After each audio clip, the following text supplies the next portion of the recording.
की बात है, एक सुंदर सी सास जिसका नाम मीरा देवी था, उसकी प्यारी बहू का नाम गौरी और मानसी के साथ एक गांव में रहती थी। मीरा देवी एक समझदार और दयालु महिला थी। गौरी एक संस्कारी बहू थी जो घर की जिम्मेदारियों को पूरा करने में माहिर थी और मानसी एक खुशरम मुस्कुराती हुई लड़की थी। गांव में एक रसोई का प्रतियोगिता आयोजित की गई। मीरा देवी ने गौरी और मानसी को प्रेरित किया कि वो रसोई में हिस्सा लें और अपनी कला को दिखाएं। दोनों बहुओं ने साथ मिलकर सोचा कि इस अवसर पर एक सुंदर और लाजवाब डिश बनाएंगे। गौरी ने डिसाइड किया कि वो पाव भाजी बनाएगी, अपनी सास की पसंद को याद रखते हुए। उसने सब्जियों को धूप में सुखा लिया, फिर उन्हें गेहूं के आटे में पीसकर बड़ी हड्डी से भुना। वो भुनी हुई सब्जियों को मिक्सर में पीसकर लाजवाब पाव भाजी का मसाला बना दिया। दूसरी तरफ मानसी ने अपने प्यारे पति को सरप्राइज डिनर के लिए मोतीचूर के लड्डू बनाने का सोचा। वो बेसन को घी में भूनकर चटनी में मिला दिया और लड्डुओं को सही साइज और शेप में बनाया। प्रतियोगिता के दिन गौरी ने अपनी पाव भाजी को हल्का सा बटर से सजाया और मानसी ने अपने मोतीचूर लड्डुओं को सिल्वर वॉक से सजाया। दोनों डिश बहुत ही स्वादिष्ट और सुंदर दिखती थी। जजेस ने पाव भाजी और मोतीचूर लड्डुओं को स्वाद के साथ ही सुंदरता का पूरा ध्यान दिया और अंत में पाव भाजी और मोतीचूर लड्डुओं को जीतने की घोषणा की गई। गौरी और मानसी दोनों खुश थे और मीरा देवी ने अपनी बेटियों का सराहा। इस तरह सास बहू के बीच एक गहरी और प्यारी दोस्ती का रिश्ता बन गया। उनकी रसोई में प्रेम, समझदारी और एकता का अमृत फैल गया। जमाना बदल गया और सास बहुओं के बीच का प्यार और समझदारी वक्त के साथ भी बरकरार रहा। एक दिन मीरा देवी को एक अचानक बीमारी का सामना करना पड़ा।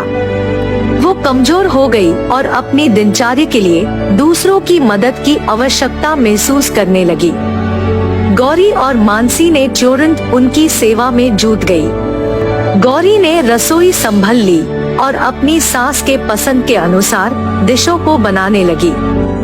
वो सब्जियों को प्यार से साफ किया, काटकर उसमें अपने स्वाद का मैजिक मिलाया। मानसी, जो पहले से ही अच्छी रसोइयाना थी, उसने भी अपनी कला का पूरा इस्तेमाल किया और मीरा देवी को अपने हाथों से बना हुआ मीठा खिलाया। मीरा देवी दीवार पे ध्यान से बने हुए एक फोटो फ्रेम में अपनी दोनों बेटियों को देखती के आनंदित हुई। उनकी आंखों में आंसू आ गए क्योंकि वो इतनी खुश थी कि उनकी बेटियों ने समय के मुश्किल वक्त में उन्हें संभाला और प्यार दिया। वक्त गुजरता गया और मीरा देवी की सेहत सुधार गई। वो फिर से अपनी रसोई में खुद का जलवा दिखाने लगी।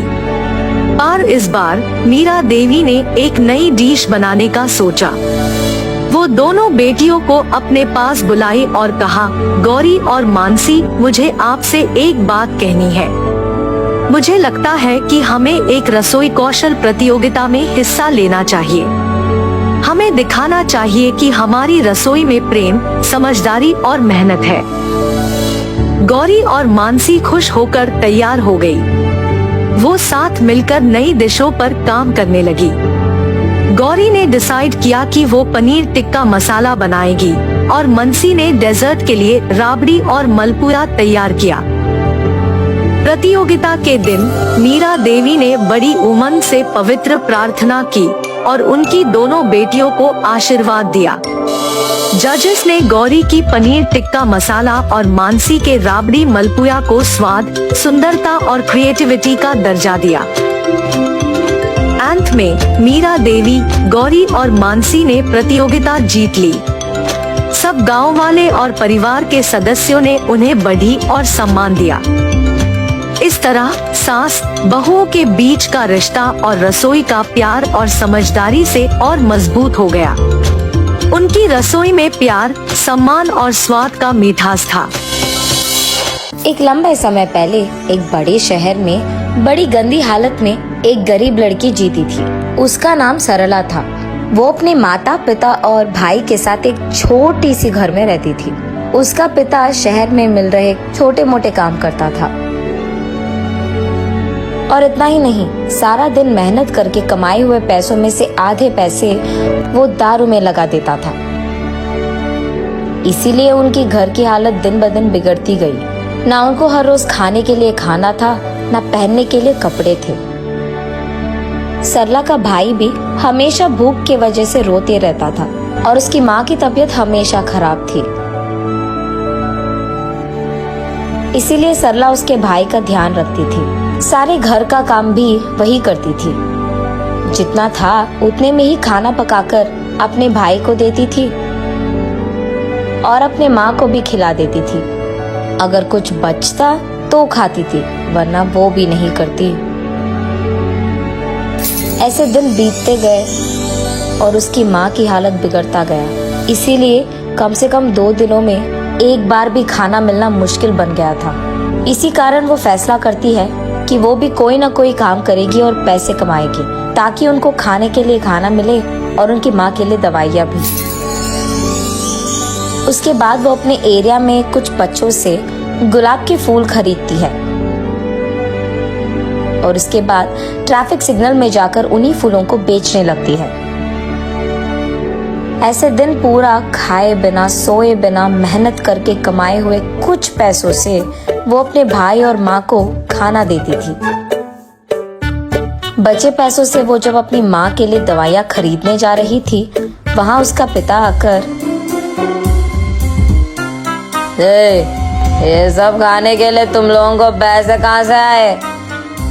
तब सरला घबराते हुए, वो आज पूरा दिन मैं ट्रैफिक सिग्नल के पास फूल बेचकर कमाए हैं पापा। कुछ पैसे बचे हैं क्या? हाँ? कुछ बचे हैं पापा, माँ के लिए दवाइयाँ खरीदने जा रही हूँ। ठीक है, इधर दे दो, मैं जाकर लेके आऊंगा दवाइयाँ। मैं जाकर लाऊंगी ना पापा। पैसे दो इधर, दवाइयाँ लाएगी दवाइयाँ। ये कहकर उसके पास मौजूद पैसे सारे खींच लेता है। सरला रोते रोते ऐसे ही सो जाती है। अगले दिन कुछ खिलौने लेकर उसी ट्रैफिक सिग्नल के पास उन्हें बेचने जाती है सरला। आज कुछ भी करके माँ के लिए दवाइयाँ लेके ही जाना होगा। पापा को तो 1 भी रुपए नहीं मिलना चाहिए, ये फैसला करती है। उस ट्रैफिक सिग्नल में रुके हर कार के पास जाकर ऐसे ही पूछती है, खिलौने चाहिए क्या भैया? दीदी खिलौने हैं दीदी। सर 1 ले लो सर। मैडम 1 खिलौना ले लो मैडम। सर 1 खिलौना खरीदो सर। दीदी 1 खिलौना दीदी। ऐसे वहाँ आते जाते सब लोगों से वो विनती करती है, लेकिन 2 पैर होने के बावजूद एक भी खिलौना कोई भी नहीं खरीदता है और उसे एक फूटी कौड़ी भी नहीं मिलती है। इसलिए सरला बहुत निराश होती है और क्योंकि वो सुबह से कुछ नहीं खाई है, उसे बहुत थकान सा होता है।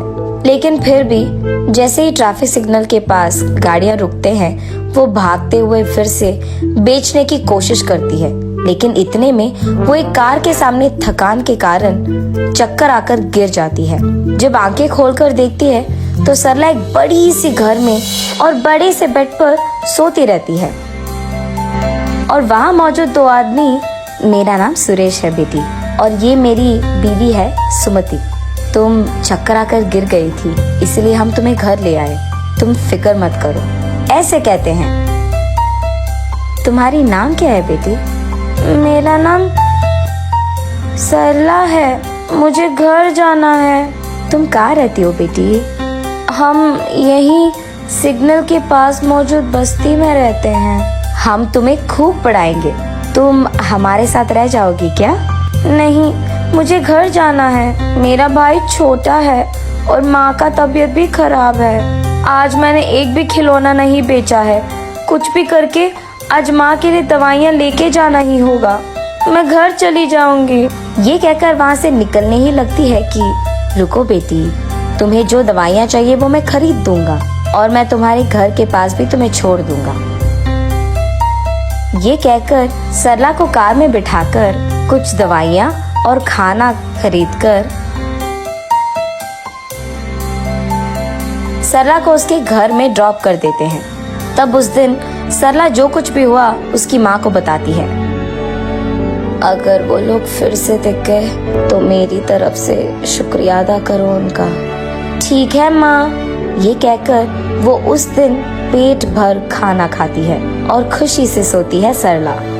अगले दिन सुरेश और सुमति सरला के घर आकर सरला के माँ के साथ ऐसे कहते हैं, हमारी भी सरला जैसी ही एक बेटी थी, तबीयत खराब होने के कारण वो गुजर गई। अगर आपको ऐतराज ना हो तो आपकी बेटी को हम अपना लेंगे।